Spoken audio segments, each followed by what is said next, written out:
Okay, so welcome to a dialogue on Louis-Ferdinand Céline as part of Arts Week, and I would like to welcome both Damian Catani of Birkbeck, but also Michaël Ferrier of Chuo University in Tokyo to this dialogue. Thank you for coming.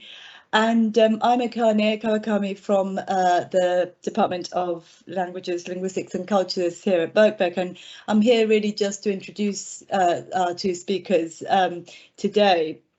So starting with Michaël, he is a French writer, novelist and essayist, and also a scholar. He has published a number of award-winning novels about which I would like to talk to you today, but I won't because it's about Céline today. Novels set in Japan, Chad, Madagascar and France. He's very much a transnational novelist whose work crosses all kinds of borders. Very interesting work, but he's also a scholar of French literature. He's a professor, as I said, at Chuo University in Tokyo, and has written numerous articles about writers such as Céline, Pierre Guyotat, Perec, Pascal Quignard, Philippe Zoller, and so on, many others. He is here today. We thought it would be great to invite him today to talk to us about Céline, because he has written a book on Céline called Louis-Ferdinand Céline et la chanson. And which grew out of his doctoral thesis, as I understand it. So, which is why we are getting him to talk with Damian, our Damian from Birkbeck. Damian Catani is in the same department as me, Languages, Linguistics and Cultures. He is a specialist on 19th and 20th century French literature, especially late 19th century French poetry and its relation with ethics. His first monograph was on Mallarmé, the poet in society, art, consumerism and politics in Mallarmé. And his second one was on evil, the history of evil in modern French literature and thought. And this obviously, or maybe not obviously, links to today's subject, which is his most recent book, Louis-Ferdinand Céline, Journeys to the Extreme, published by Reaktion Books, available in all good bookshops. So if you get out there now, you might be able to buy a copy still. It's got a wonderful cover. It's also very good inside. It's a groundbreaking biographical study of the controversial author. So really looking forward to this dialogue, which will be in English. Michaël has very kindly agreed to speak in English for us. His English is great anyway, but I think it's kind of him all the same. So I will leave you to it. I will intervene if there's controversy, but otherwise I will sit here and listen. So over to you. Thank you. So maybe we can start with the book of Damian Catani, Journey to the Extremes. And I heard it was not the first biography about Céline, but I think it is the third one, and it's the most recent one. And I read your biography, Damian, and it's a very, very good book, because it's not only a biography.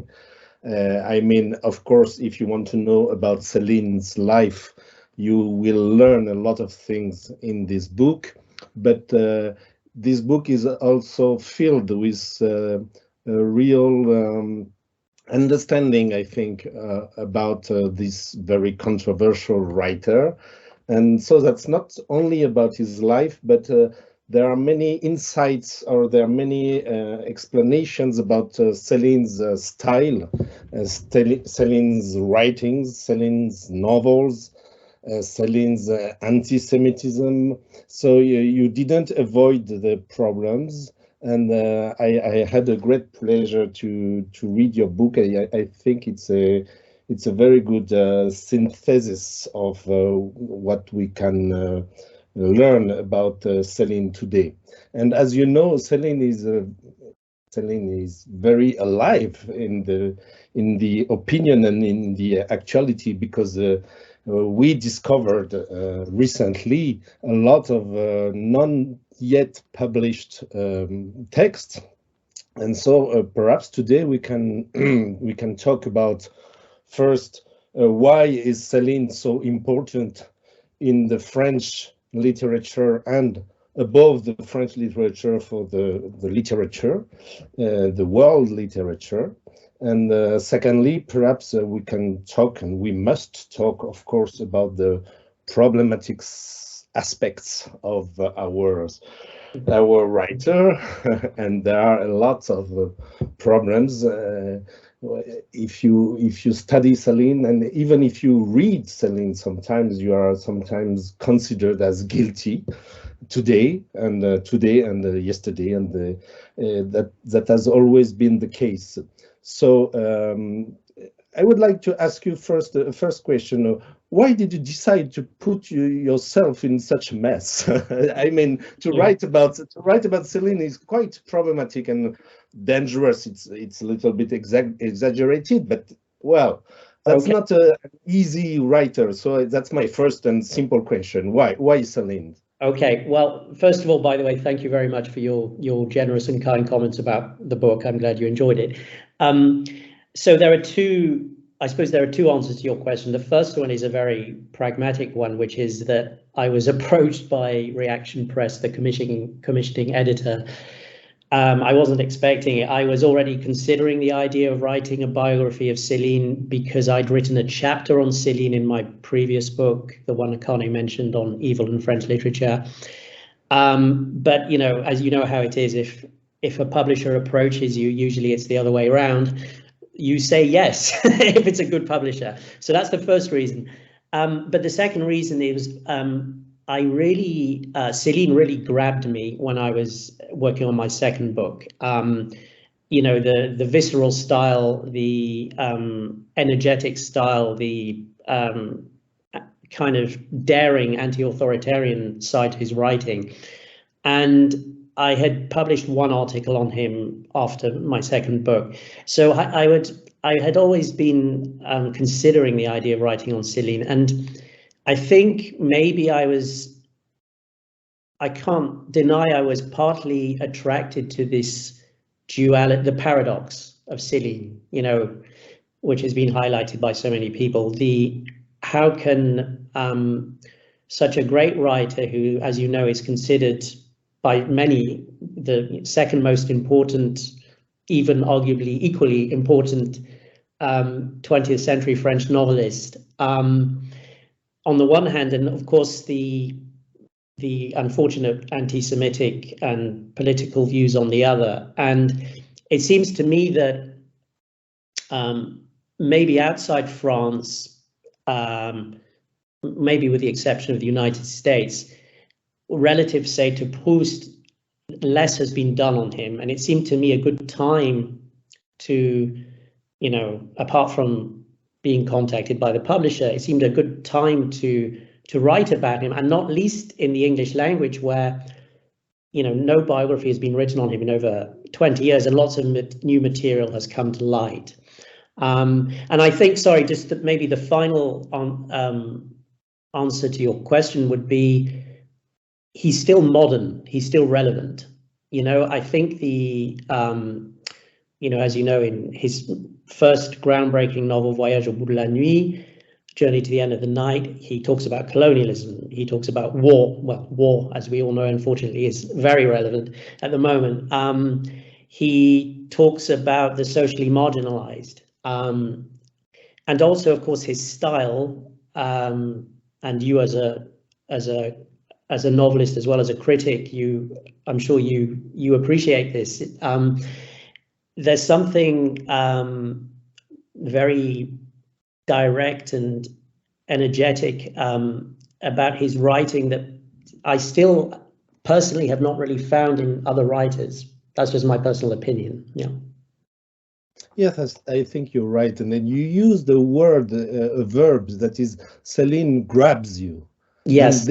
This is the exact word for the impression, the fantastic impression that Céline did to me. First time I read Céline, I think I was around 16 or 17. And from the first time I was taken by a voice, and and I read absolutely everything I could find from Céline, and I did my PhD about his work, his text, and recently when the new novels were discovered, of course I was really interested in a new novel from Céline. Is such an event for me, and I read the last published book now. The title is War. As you said, Céline was very impressed by the First World War, and this very recent book, I realized again when I read it just 10 days ago. I realized he is still now such an impressive writer, and it's been 30 years, more than 30 years, around 40 years that I read Céline, and every time I read Céline, even when I read some text that I have already read many times, for example, for my students or for my personal pleasure, every time he grabs me, as you said, he grabs me again. And especially, and this is going to sound strange for some people perhaps, but especially with his kind of comical strength. Yeah. Céline is very funny. This is one of the rare writers. When I read the text, even for the 10th time, I laugh. I laugh when I read his books, and this is very rare. Absolutely, I think you make a great point there.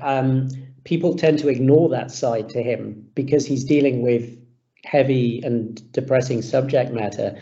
I mean, I think one of the things I argue in the book is that, you know, I don't know if you agree, but he's kind of tragicomic. He uses humor to reveal and expose the most depressing aspects of life, you know, whether it's people being killed in war, people not being able to feed themselves, you know, people being abused or exploited.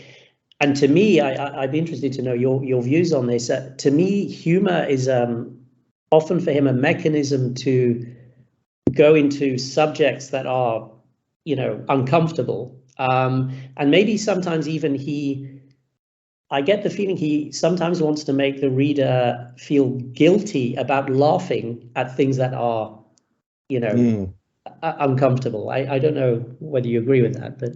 Yeah, I think you're right. And this humor is directly linked to the kind of despair he's describing to us.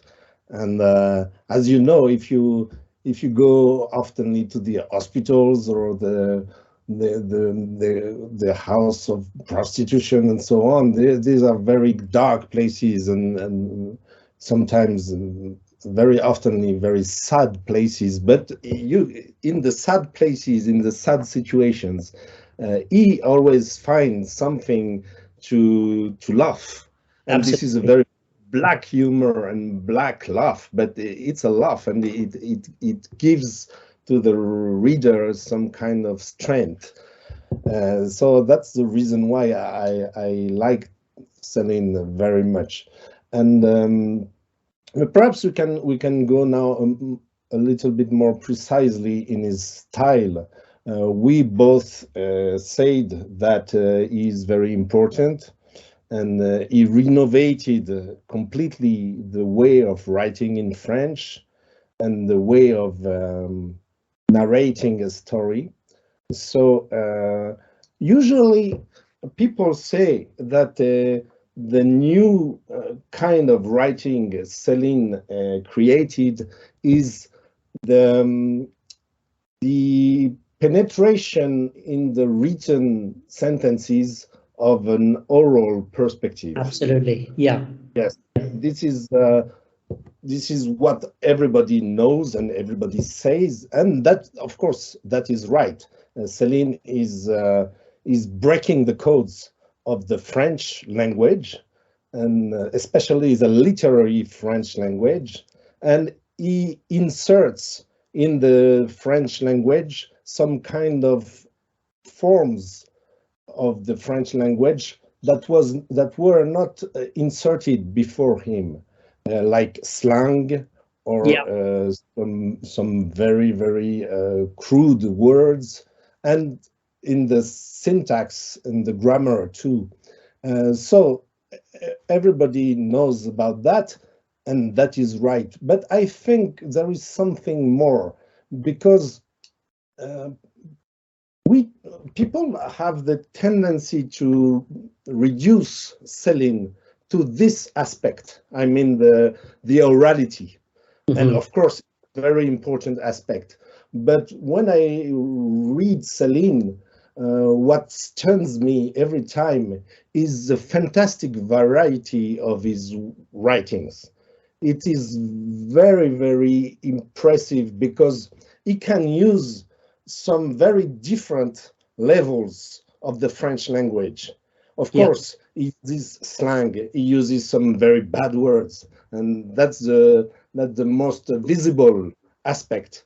But at the same time, he has very different kinds of French language.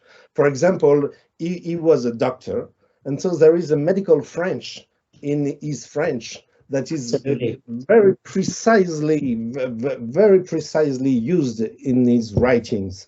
And of course, there are some pages that are so beautiful. I mean, description of landscapes, especially the sea, the boats, the trees, the birds, the flowers. So this is everybody knows about the dark side of Louis-Ferdinand Céline, but there is a kind of poetry, an amazing poetry. He's also a great poet, I think. And I would like to put the stress on this side too. Absolutely, I totally agree with you. I think you make a great point, and I also think I believe you've unfortunately, I haven't been able to get hold of your book. I tried, but he's able to combine the popular, like popular songs, from the late 19th century, from the opérette and so forth, with references to high culture as well, I think. And this, I agree with you that people tend to minimize his erudition and the variety of his language. So, for example, there are times when he is consciously writing either against or conscious of other writers, like when he describes the very moving scene of the death of his grandmother in Mort à Crédit, Death on Credit, his second novel. That's reminiscent of Proust, and the death of Marcel's grandmother. So, or the reference to Montaigne in Voyage au bout de la nuit. I think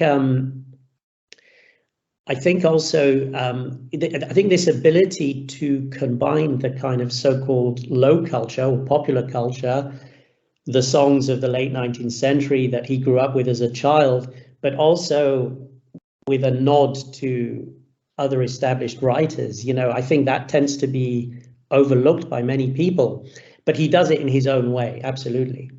I think you're right. I totally agree with you. The kind of intersection or interpenetration of various fields, and especially the language, of course, is erudition, and you're right on this point. The erudition of Céline is really high level. He read everything.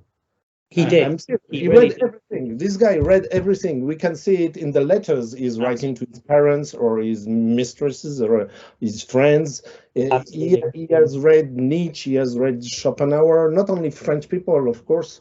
And he knew Proust. You are perfectly right. He knew Proust very well. And there are many parts in his writings where Céline is writing against Proust.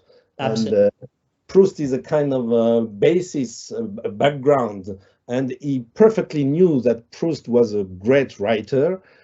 For instance, Proust is the only French writer, living French writer, that is quoted in Voyage au bout de la nuit, in Journey to the End of the Night. So he had a very sure taste. He knew perfectly who was the great writers, and he knew that he had to do something to rivalize or to compete with Proust or with other writers. And I think you're perfectly right from this point of view. Yes, yes. And also, I think, you know, this played into the persona Céline created, you know, I'm just a doctor, you know, when he started out. I mean, I think it's maybe important to remind non-Célinians that, you know, as you know, when he published this novel, he was practicing as a doctor. He'd already had a very successful career in the League of Nations, working in the hygiene section. You know, he was based in Geneva, traveled all over the world, and really his first love was medicine. But I think when this novel became an overnight sensation, I think it caught him by surprise as much as everybody else, and suddenly he was this esteemed literary figure. And as you know, he used to play the card of I'm just a doctor and I'm an autodidact. Yes. I didn't, you know, he always used to criticize those who had been to the grandes écoles. He said, oh, I left school at 14 after my brevet, you know. So coming back to your point, you know, that he had read everything, there's that kind of contradiction, because the public persona was, I'm just a doctor, I'm not really a literary person, I didn't have the same education as everyone else, but he read everything. And he said that he wrote Journey to the End of the Night just because he was tired to eat only some pasta, and he wanted to eat something else, spaghetti.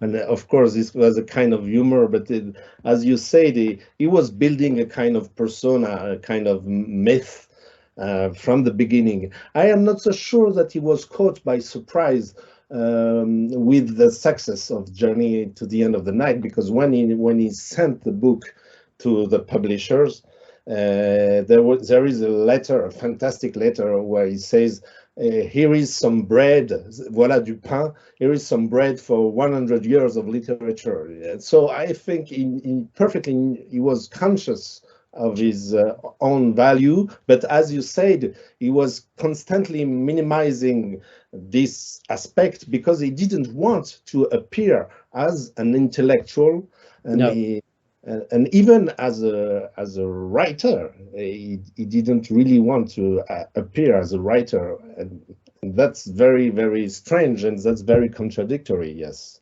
I mean, do you think it's maybe because you know, as we've already mentioned, that his style, I think he wanted to give a voice to, you know, the dispossessed and the underdog. So there was a sense in which he was anti-elitist, in the sense that the language, you know, this idea of, as you mentioned, this vernacular, the slang and so forth, was in a sense the right sort of language to use to give a voice to the underdog. And of course, as you rightly said, many people have emphasized this. But I also think he was very conscious of tradition, because he was reconnecting with Rabelais, you know, the Renaissance French writer. And he wrote this famous article, I think, in the 50s, you know, Rabelais a raté son coup, Rabelais missed his opportunity. He said, literature has become too respectable, too erudite, too many long sentences, too many classical constructions. We need to go back to this tradition, which is epitomized by Rabelais. And yes. And, you know, he said that there was this, Rabelais was treated in a rather pejorative way in France. He had lost his literary credibility because he was associated with a certain kind of vulgarity.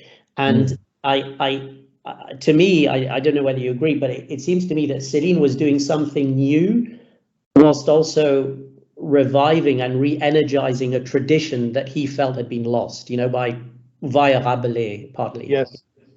Yes, that's what he said. He said that between Rabelais and me, there is no one. Yeah. Of course, there are many, many French writers and very, very excellent French writers between Rabelais and Céline.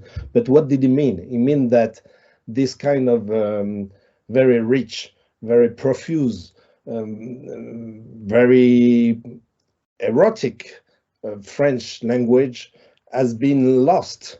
And it took, for example, Voltaire. And Voltaire is a fantastic writer.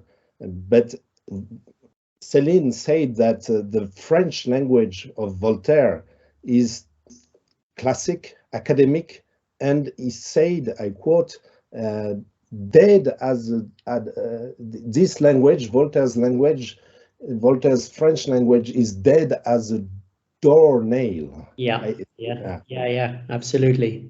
You're right. He wanted to take this this rope between the 16th century, the Renaissance, Rabelais, and the modernity, and to link these sides. And I think he didn't want to be an intellectual, as you mentioned it. He wanted the literature to be alive. To be alive. Exactly. The literature just to be a story enclosed in a book.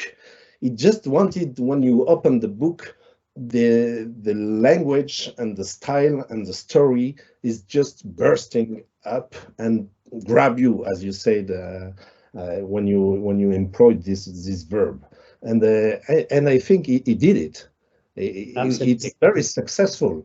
And this kind of powerful literature that he creates is also a problem for many people that are used to a much more classic, a much more cold French language, a much more academic or much more easy, quiet French. And of course, when they open a book of Céline, immediately you have some kind of vibration, incredible vibration, and some people can be can feel a kind of can be just afraid because something is living, something is moving under your eyes, under your hands. Absolutely, I totally agree, and I think maybe there's been you know, as you mentioned earlier, that people perhaps underestimate his stylistic range. You know, his later novels, like Ferry pour une autre fois, the ones he wrote after the Second World War when he went into exile, they were dismissed by some people, like Malraux, for example, André Malraux, you know, as it's just an exercice de style, a stylistic exercise, because he's describing, as you know, the bombing of Paris in the Second World War, and there's lots of onomatopoeia, lots of exclamation marks, lots of sound effects. And he was criticized at the time. Where is the narration? It's just style. He's run out of things to say. He's run out of ideas. He's not the writer of Voyage au bout de la nuit anymore. But I think in his defense, he was actually using that style to convey the experience of being bombed. So the two were not disconnected. You know, the onomatopoeia to describe the sound of aeroplanes, of bombs. There's lots of visual metaphors, for example, where he describes the explosions from the bombs like flowers, like carnations or daffodils.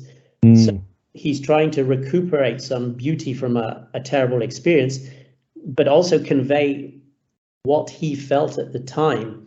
So I don't know whether you agree with that, but this is something that I discovered when writing the book that I really didn't realize when I started out. When I read the later novels, you know, particularly after the ones after Guignol's Bond, where he's experiment even more stylistically, I began to appreciate that nothing Céline does is ever gratuitous. Nothing is superfluous. He thinks about everything he does. But I don't know. I mean, I don't know whether you also as a novelist, whether you appreciate that. Yeah. Yes, and to tell the truth, I read Céline at the beginning, as many people. I discovered Céline with Journey to the End of the Night, Voyage au bout de la nuit, and then Moracoli, Death and Credit, and then.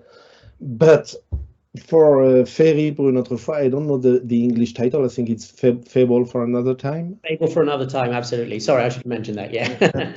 Yeah. And this one is at the level of James Joyce. I mean, the work on the language is so deep and precise. It's a kind of artisan that is really transforming the language itself. And as you said, it's a bombing. And there are many ways to describe a bombing, of course, in the French literature or in the literature. But there is the way of Céline is not only to describe. It makes recent. You use. There is a sensation of bombing in the reading itself because the sentence is moving so rapidly, so quickly, and so constantly that you have this sensation of being bombed yourself when you read the book, and that's very rare. And many people tried to describe the bombing, but I think Céline did something great with this book. Yes, and the three last books of Céline, what we call in French la trilogie de la guerre, the war trilogy, I think. D'un château l'autre, from castle to castle, and North and Rigadoon. These three books too, they are not so elaborated from the grammatical point of view, but the way of telling the story, the narrative itself is really impressive too. And it's a kind of, not a promenade, but a kind of, Céline is in the bombed Germany, and is making his way with his wife and his cat and his friend. Absolutely, making his way to the north, and he describes the Europe under the bombs, and I think nobody did that with this perfect energy in the style. I think he's really one of the. I don't see many writers that can describe war and disasters as Céline does. No, I 100% agree, and I think it's probably worth mentioning for the benefit of our Anglophone public just how influential he was, not just on French writers but and other international writers, but particularly American writers. You know, people like Joseph Heller, Catch-22, Philip Roth, Kurt Vonnegut, and this is despite in Philip Roth's case, him being Jewish, of course, but they it resonated with them, particularly at the time of the Vietnam War in the late 60s, early 70s. You know, when they were very concerned with the when they were quite anti-military and anti-war, and they really appreciated, not just in Voyage au bout de la nuit, but some of them who had the opportunity to read the later novels, who had enough French, because I don't think they had been all translated yet, but they really identified precisely what you say, you know, this ability to convey the horror of war. And I think that he had this ability also because he was really in empathy with people. Yes. He heard everything, he listened to everything, and then we can make the bridge, we can make the relation with the problematic part of Céline that we didn't talk about yet. Well, yeah. I mean, the racism and the anti-Semitism, and this is a very, very cruel side of his work. But I think there are many explanations about this. I heard some people say, "Oh, how can it be? How can Céline be such a good writer, such a great writer, and at the same time and furious and silly anti-Semitic?"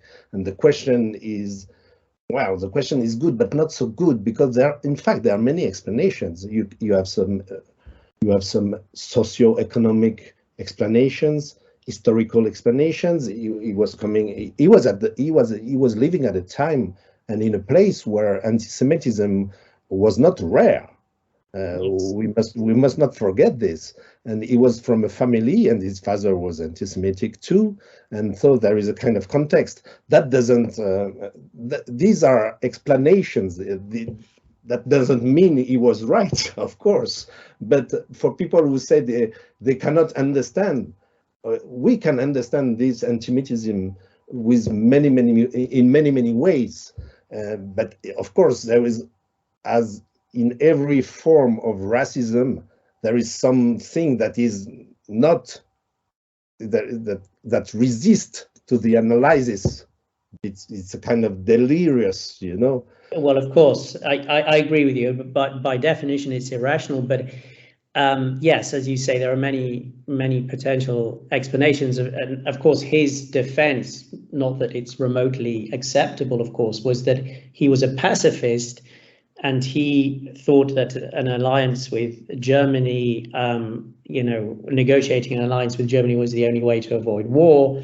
And he reversed history, in a sense, in his own mind, by saying the Jews were the ones pushing for war with Hitler. Well, of course, we know it's the complete opposite. But I mean, he was able, however wrong and abhorrent it may seem to us today, he was able to construct a justification in his own mind as to why, as to why he was anti-Semitic.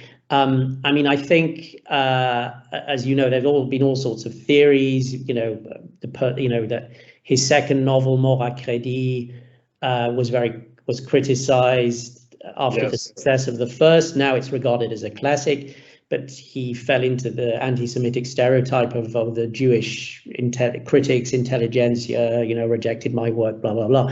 So I think there was a combination of personal paranoia and political pragmatism, as he saw it.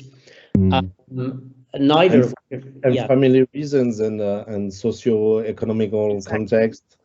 His father was anti-Dreyfusard. Yes, his father had, in the 1890s, had belonged to or supported l'Action Française, the right-wing group. But I think the other paradox, as you know, is how, I do believe, and other French biographers, notably Henri Gaudard, I think, agree with this view, is that it's not a justification, but we do need to make a separation between the anti-Semitism of the pamphlets, which he wrote from between 36 and 41.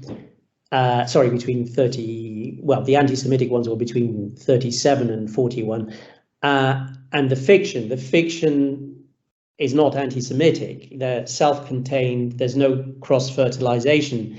And I was even reading, the recent new novel Guerre, based on the recently discovered manuscripts of Céline. This is a lost work that was, as you know, discovered last year and has now just been published.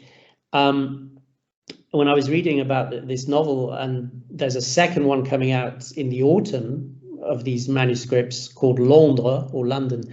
Apparently there's a Jewish character in Londres or London who is a doctor, and who, the narrator, Ferdinand, the same person as in Voyage au bout de la nuit, Céline's alter ego, he shows kindness towards him and introduces him to reading and to medicine. My point being that there's quite often in the few Jewish characters that do appear in his fiction, like in Guignol's Band, there's the pianist, I think his name is Borodin, they're portrayed sympathetically. And this is completely at odds with the terrible things, anti-Semitic things he writes in the pamphlets. But which of course doesn't minimize his anti-Semitism, but it does make the point that he saw them as two very separate things. And this is why I don't know whether you agree, but this is why, to me, you can still praise the fiction and praise the literary writer whilst condemning the views. It would be a problem if the anti-Semitism were in the novels. That would be a whole other thing, in my view. Yeah. I totally agree. And I think this is a very important point, because sometimes when you work on Céline, when you teach Céline, and even when you read Céline, some people find you are guilty only for the reason you are reading Céline, because Céline has written some pamphlets. But I think you're totally right.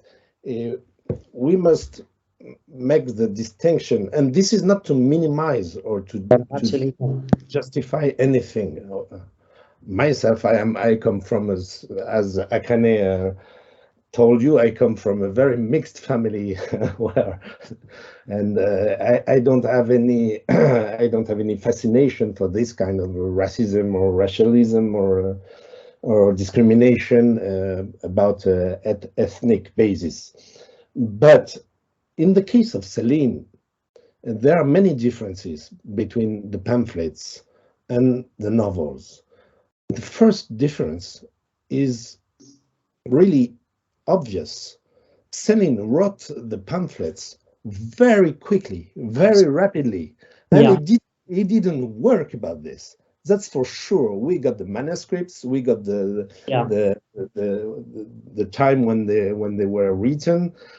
On the contrary, the work of Céline about his novels, where he's constantly rewriting the sentences, there is a real work on the novels that he didn't on the pamphlets. Absolutely. And that's a sign. We can deduce that the work is not the same. And as you mentioned, in the novels, for example, in Guignol's Band, Henri Godard did this remark in the Pleiades edition. Henri Godard wrote that one of the characters of Guignol's Band is Jewish. It's Van Klappen, and Van Klappen, Van Klappen is sharing with the narrator almost everything, and especially the aesthetic taste. So there are many differences, and as I wrote and as I studied on Céline in my PhD, I was studying the music, the opera or the songs, and and this is so obvious that in the pamphlets, the music, and especially, for example, jazz music, in the pamphlets, jazz music is seen as black music, and in the pamphlets, the jazz music is a music from black peoples, and black people and Jewish people are linked. This is completely irrational, but well. But in the novels, on the contrary, in the novels, jazz music becomes a model. Yes. And Céline writes, you must write as jazzmen do the jazz. You must jazz the French language. And when you read the two texts, oh my God, this is completely different. This is completely opposite perspectives. And there are many examples. And last example, this is not only for jazz music. For example, African music. Céline lived in Africa for some months, and in the pamphlets, it describes Africa as a kind of land where the African music, the tam-tam, he said it is a torture. It is a torture to hear this tam-tam every night, and African people are doing tam-tam every night. and they are like animals.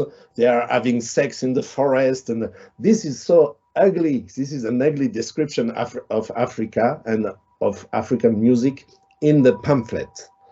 But in Ferry pour une autre fois, absolutely, the same scene, at the same time, it describes exactly the same scene, but it becomes something very poetic. And at the end of this episode in Fable for Another Time, at the end of this episode in Africa, he concludes, oh, I want to sing African songs, and I can sing African songs like Africans do. So for the jazz, for the African music, you have so different perspectives between the pamphlets and the novels. This is amazing, and this is what I call the necessary descent or dissidence of creation. I think when a creator is creating,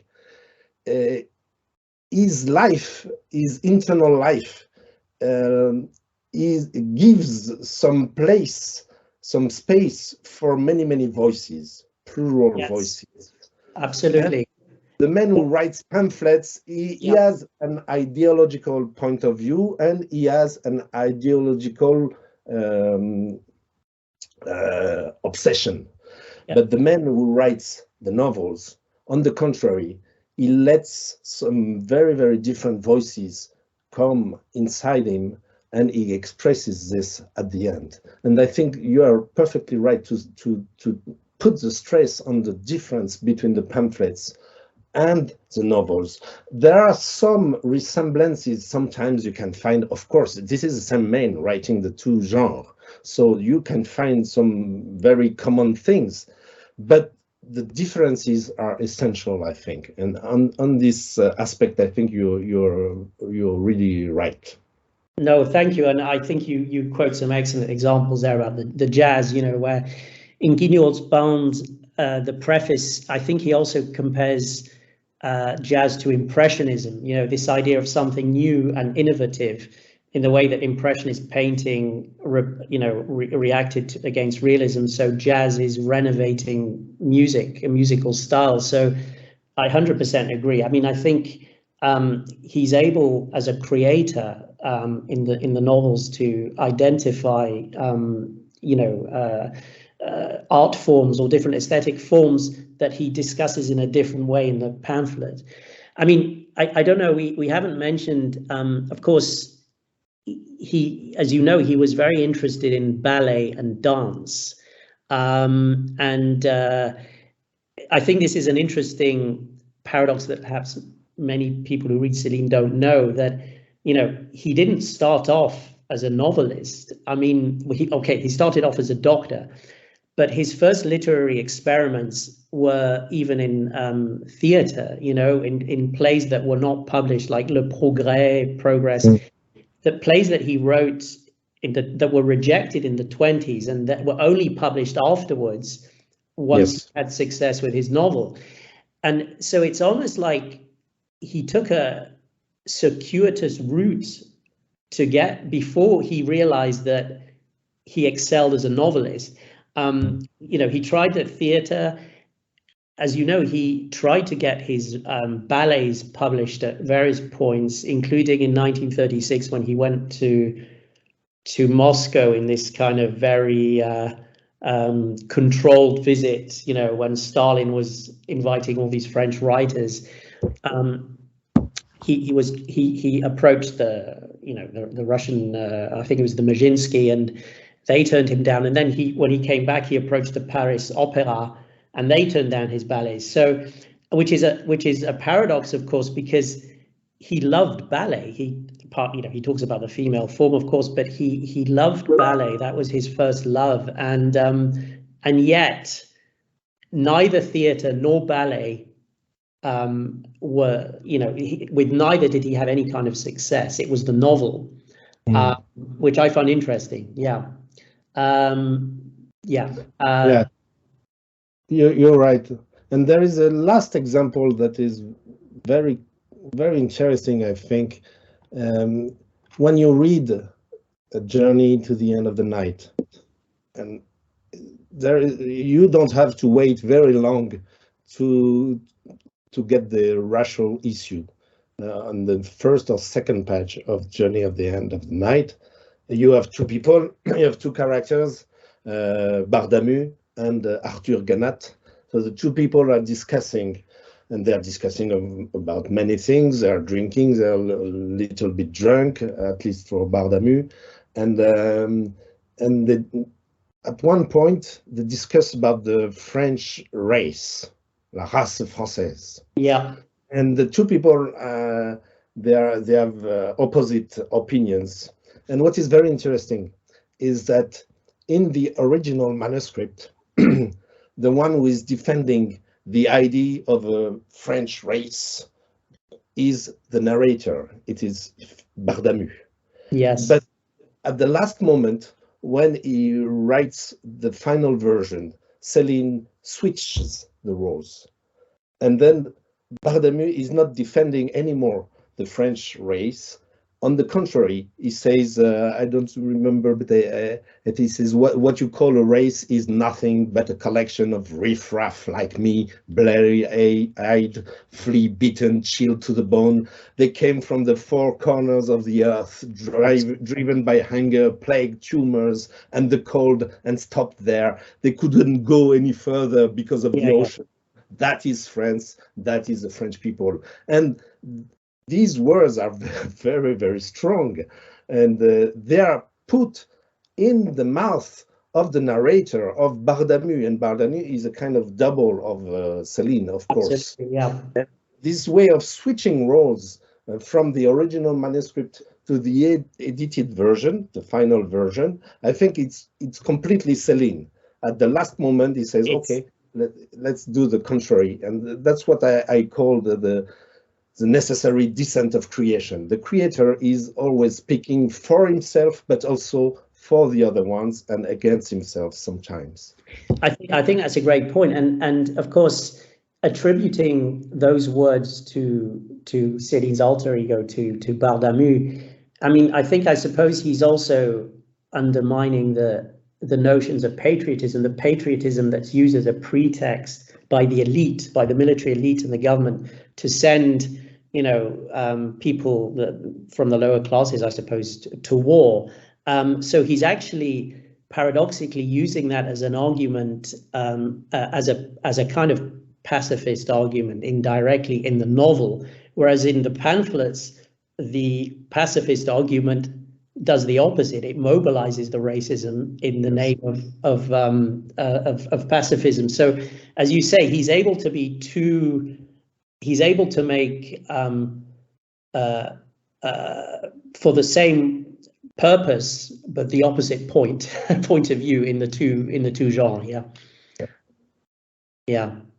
And that's why the students and everybody must read Céline, I think, really. Absolutely. No. Well. No. Great. I mean, this is. That is the reason why the polemics. Always the same kind of polemics about Céline's anti-Semitism. It's a little bit exhausting because, of course, we all know that Céline was an anti-Semitic, but the question is not there. The question is, are the novels anti-Semitic? And frankly, the answer clearly is no. And there are some people disagree with me, and some very famous people like Philippe Almeras, for example, for Philippe Almeras or Taguieff, they think that the ideology of Céline, the anti-Semitic ideology of Céline, is everywhere, And so for some people, when they read Céline, everything stems from ideology. And for other people, Céline is only concerned with style and formalist considerations. But I think these two opinions, the formalism and the ideological or the biographical approach, there are symmetrical reductions of Céline's work. In fact, when I read Céline, what is stunning me every time, it's the kind of heterogeneity, it's the kind of the changes of perspective inside the work itself. the changes of registers, the focalizations, the plural focalizations. There are many voices in the work of Céline, and that's the reason why this eternal problem of well, he was a great writer, but he was an anti-Semitic. I think it's a kind of trap, because of course he was anti-Semitic, but when you read the novels, oh gosh, you can find sometimes some racist points, some racial dots. Of course, this is the same man who wrote both, but any honest reader must acknowledge that the novels are just a fantastic opening. They are opening something really great, and really gives some despair, but also some hope. And so I think it's time to say that this old polemics about Céline is a little bit sterile, and just read the novels, read the pamphlets too. And personally, I think we should publish the pamphlets too in a critical edition, because I think any reader now anyway can read the anti-Semitic pamphlets of Céline on the internet. So I think we should, Gallimard should, but Gallimard wanted to do that, but they were impeached. But I personally, I think we should publish even the anti-Semitic pamphlets, but in a critical edition, of course. Rigaudard, for instance, or there are some other people who can do this perfectly, and it has been done by Régis Tetamanzi in Quebec, in Canada. It has not been done in France yet. Yes. Well, I talk about that a lot in my last chapter, and you're right, and I think with the caveat that the pamphlets are published with a critical apparatus that says that they're anti-Semitic and resituates them in the context of their time. I think that's right. I mean, you had Lucien Rebatté, the fascist writer, Les Décombres was being republished. Even Hitler's Mein Kampf was published by Fayard in French. I mean, I think maybe, I know we're probably running out of time, but just a very concluding remark, I think, which speaks to the point you've just made. I think the discovery of these manuscripts, these lost manuscripts by Céline in August last year, is a good thing in the sense that it's shifted the spotlight from the pamphlets and the anti-Semitism to the literature. So that doesn't mean to say the anti-Semitism has been forgotten or minimized, but Céline has been rediscovered as a great writer. I think there was so Guerre, the publication of Londres, one of them coming out in the autumn of this year, and another one, Le Roi Crogold. I think this is precisely does the thing that you just mentioned. It refocuses attention on Céline the writer, Céline the great literary writer, and perhaps even is introducing him to a new audience as a novelist and not as an anti-Semitic pamphleteer. Yeah. And that doesn't mean that we forget or we forgive the anti-Semitic writer, of course. But I think the best tool to fight against Céline, the anti-Semitic Céline, is Céline himself in the novels. I think this really. That's really fascinating. It's been. I'm sorry to sort of put a stop to this, but I think we should just carry on. But really fascinating about the plural voices, and I would like to hear, Michaël, more about the necessary descent of creation. I'll be writing to you about that in another context. But and as you say, there's a lot more work for you to do, Damian, I think, and maybe Michaël with the new discoveries, and it is perhaps really timely to get yet another Célinian voice, from Céline himself through these new publications. So thank you so much for creating a very, very interesting and thought-provoking dialogue And I hope we can continue this at some point. I'd love to, yeah. Thank you. And thank you, Michaël, for your incredibly penetrating questions and insights. I've really enjoyed it, so thank you very much. Yeah. Thank you for your invitation, and thank you for your book. Thank you. Okay, and thanks, well, for thank sharing. you. But à bientôt. Au revoir. Bye, À everyone. bientôt. Au revoir. Bye bye. Bye.